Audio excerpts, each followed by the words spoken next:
It's mail day. I just ordered this thing a couple months ago. It's taken a little while to get it all together, but I'm very excited about it.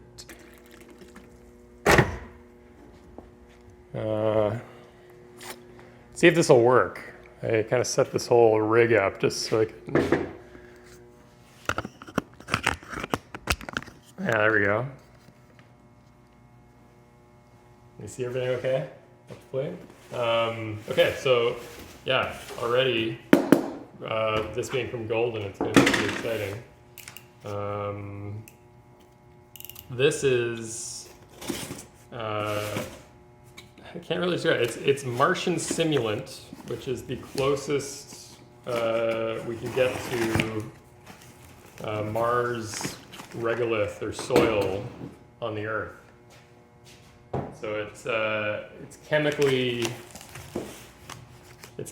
similar to Martian soil, and I ordered a bunch of it to Golden, and they have mixed it into a custom paint for me. Here is the actual soil. Maybe you can open this up and have a look at it. Hold on a minute. Yeah, there you go. So this is I've never used this stuff before. I don't even know what it is. But the data sheet has it. Yeah. Ooh, look at that. Ooh. Wow. There it is. Sample return right there. Look at this. It's very fine.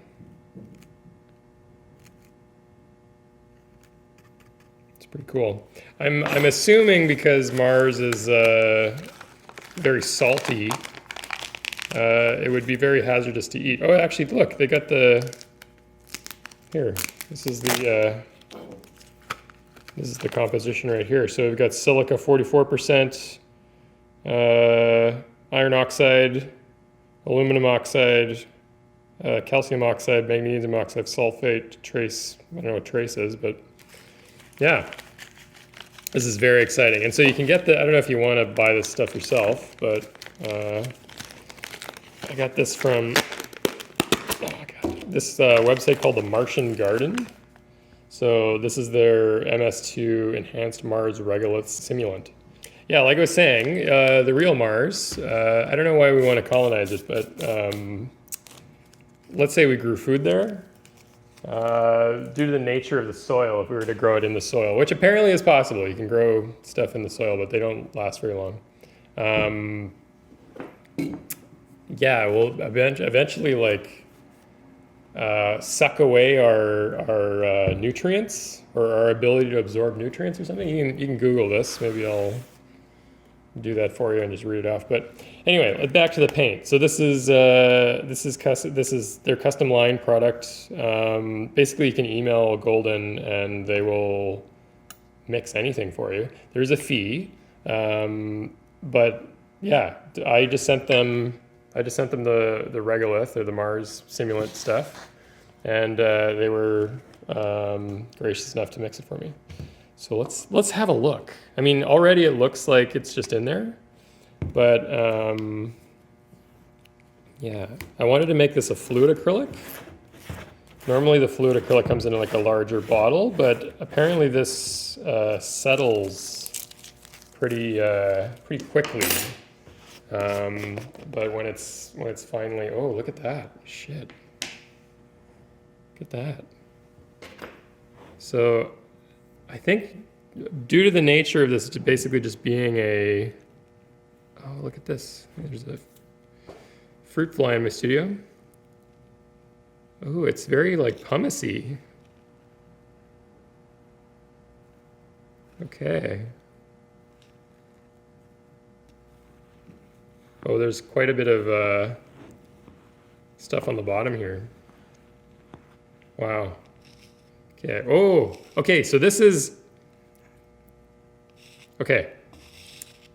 This is the first time I'm opening it, so I haven't really seen it before. But it's the same color, which is pretty amazing. It's almost like their what is it? Their pumice gel, or their almost like micaceous iron oxide. If you've ever painted with that, it's very granular. It also smells like ammonia, so it's definitely got binders in it. But yeah, I think I'm going to dilute this eventually with I don't know, like a gel medium, or getting this a bit more. I don't know if it's fluid. I don't know if I want to make it fluid. I don't even know what I'm saying here. This is just incredible. I'm very pleased. I don't know. Yeah, fluid Martian soil. We gotta get the little the paint on it. The other thing they sent me was this thing called universal disperant, which basically you can make any pigment into a paint with it. This is a thing that sort of like wets out anything. So if I don't know, if you wanted to make paint out of dust or something like that, get a pile of dust and mix a little bit of this in here. This will essentially like I guess like extract the pigment. I can't really describe exactly what it is, but yeah, they give you instructions. This is also a custom product. You can't buy this in the store. So yeah, if you go on their website, they'll send you all this stuff. But yeah, I'm very pleased and excited, and I don't know what we're gonna make with it, but that's Mars dust paint. So I've got some heavy gel here. This stuff is making the lid stick. It's sort of the consistency of toothpaste. So this is sort of their binder for heavy body. That's, I guess, the best way to describe it. If very traditional, like out of the tube paint, you want heavy body. But we're gonna try and mix a little bit of this. Oh, I'm very excited about this. I just, I don't want to, it's, you know when you buy a new sketchbook and you don't want to use the first page? That's sort of how I'm feeling right now. Yeah, this is very concentrated almost. So let's try that. I don't know. I'm going to have to experiment around with this. I'm just going to do a little bit, and we're going to do a little test here. Oh. Yeah, this is almost exactly like pumice gel. Wow. And even just like that little bit, I don't know if you can see that. Can we zoom the camera in, Brandon? We see that? Yeah, there we go. Just mixing this up a little bit. It's like the dust is tinting the I don't know, should we call it dust? The Martian soil is tinting the gel medium quite a bit. It's a little paler, as you can see, but that's because the gel is white, and eventually that will dry clear. So it's almost like Elmer's glue. That's kind of how it works. Okay, so let's get some water. You never want to start painting with a dry brush, because that's how you ruin your brushes. Okay, so I've got this little test sheet. I should have been a little bit more prepared, but this is another swatch. So let's take a hunk of it. Okay, wow. Okay, look at this. It's like very separated. Can't get it's not really like a smooth, see, it's quite thin. Maybe that's just my fault for mixing so little of it. But it's almost like, God, I can't describe it any other way than micaceous iron oxide. I got some. I'll show you. But yeah, it's very sandy, I guess. I wonder if I have a. I do. This is pumice gel, and I feel like this is similar. You can see that it's sort of just like a sand that's been binded with gel medium. So it's pretty close to this one, which is the fine pumice gel. I don't know what it's gonna do. This is definitely gonna be like a top layer, because like, you know, you're painting with dirt. So whatever you paint on top of it, it's gonna like ruin brushes. You're gonna get a choppy brush stroke. It's like, it's a really interesting thing. But yeah, hold on. Let me bust out some micaceous iron oxide. So difference between micaceous iron oxide and this stuff is micaceous iron oxide is very, very fine, and I believe it's intermixed with another pigment. So you're gonna get not quite the same. Where's the hell's my brush? You're not gonna get the same result here, but yeah, basically this is the equivalent, which is micaceous iron oxide. You can kind of see the difference here. It's very thin as well, but it concentrates quite thickly, if that's a word.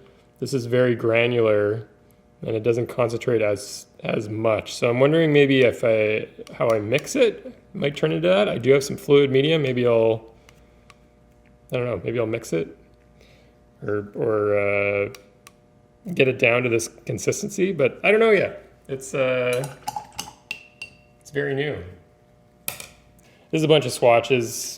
These are, by the way, these are just canvas panel boards. Very great way to test paint if you just have a bunch of them kicking around the studio.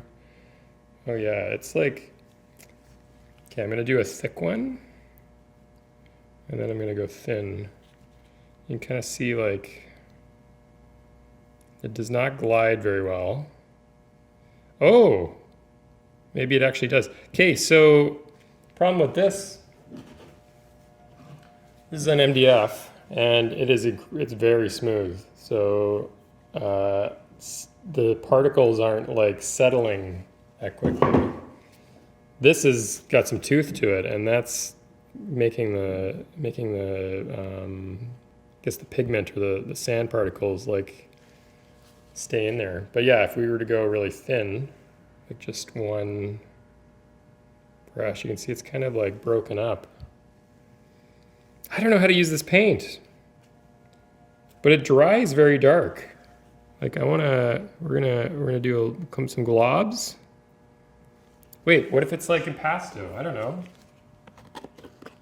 What if we it's like that? What does that look like? Time will tell. Dry faster. Okay, so yeah, this is a website, the Martian Garden. I'm not really like entirely sure who this is for. I know they really cater towards children and educators, but like is NASA using this? Like this is really, I don't know. When I first discovered this, it was pretty cool to think that like this is sort of an analog for yeah, see, growing plants on Mars. It's a really interesting analog for Martian soil. Obviously, we can't get a sample return because it's crazy expensive, and the only ones we do have are like fallen in from space. I'm sure everybody's seen that X-Files asteroid episode. My spelling is not working today. You know, where they get that, they got that rock. That's not the one. But yeah, where all the goo comes from. Anyway, yeah, so you can get Mars Regolith. They have two versions. I got this M2 Enhanced because it's a finer grit. Usually with pigment, you want the finest grain possible. Anyway, there's Mars. Onto the dried paint samples. Let's see how they turned out. All right, time has run its course. It's quite a bit darker from what it was. Maybe it needs a little more time. We're gonna give this a day. The thicker stuff hasn't dried yet, but yeah, I'm assuming this is just gonna, it's not gonna be black, but it's definitely red. So that's exciting. I was worried that it was gonna just, I don't know, look like mud, you know? But it does have this nice like kind of ocheriness to it. Again, I got to do a better sample, and I think I'm going to just mix this with some fluid medium or something like that, and try and get into that micaceous iron oxide level. I feel like it's sacrilegious or something to mix it with another color. But yeah, so what do I mix iron oxide with this, or like raw sienna, or some kind of like deep sepia tone to get kind of this kind of stuff? Still made from the same stuff, and there is like a mixture version of paint. Like all paint is usually two pigments, unless it's like, you know, fancy single malts or whatever. Yeah, let's research this more. Thanks, everyone.